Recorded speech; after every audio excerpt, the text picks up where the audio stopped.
the timing of Sarah Palin's endorsement of Donald Trump could arguably not be worse. Not long after abstinence-only sex education advocate Bristol Palin, daughter of Sarah Palin, announced she was pregnant again with a kid out of wedlock, Track Palin, Sarah Palin's son, has been charged with domestic violence and other counts after being arrested.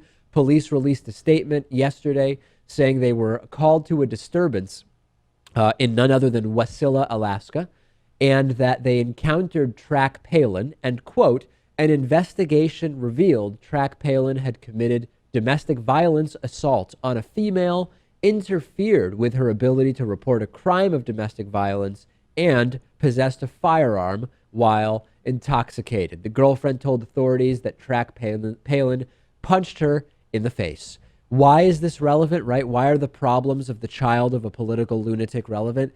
Well, it's relevant because of the insane morality double standard of the right and of Sarah Palin specifically. Sarah Palin and her ilk present themselves as the moral majority, the pro-family crowd, when clearly it isn't working. Bristol Palin gets paid, what was it, $200,000 or something per year to promote abstinence-only sex education, the same policy that Sarah Palin likes, and she gets pregnant twice. Clearly ridiculous. And now Track Palin is allegedly beating women. What's next? He'll be giving anti-domestic violence speeches or something? That would be an interesting sight to see.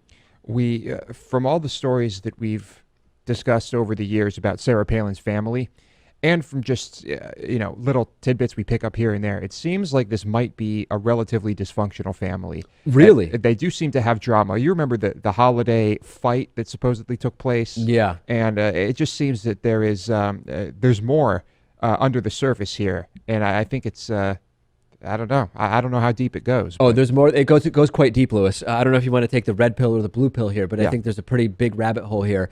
And this is not about criticizing Sarah Palin's family. This is about exposing the double standard of those who proclaim, they want to be seen as the experts, the authorities on ethics and morals and what is right and what is good according to God, while meanwhile they have all sorts of problems that they seem almost completely ill-equipped to deal with via the methods they preach to others that should be used. That's the real hypocrisy to expose here.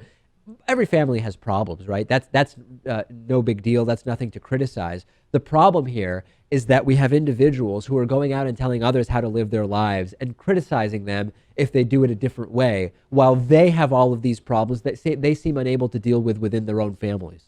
It's and it's kind of sad, I mean, it's very sad. I don't look at this situation and think to myself, Ha-ha. what an idiot, ha-ha. No, Yeah.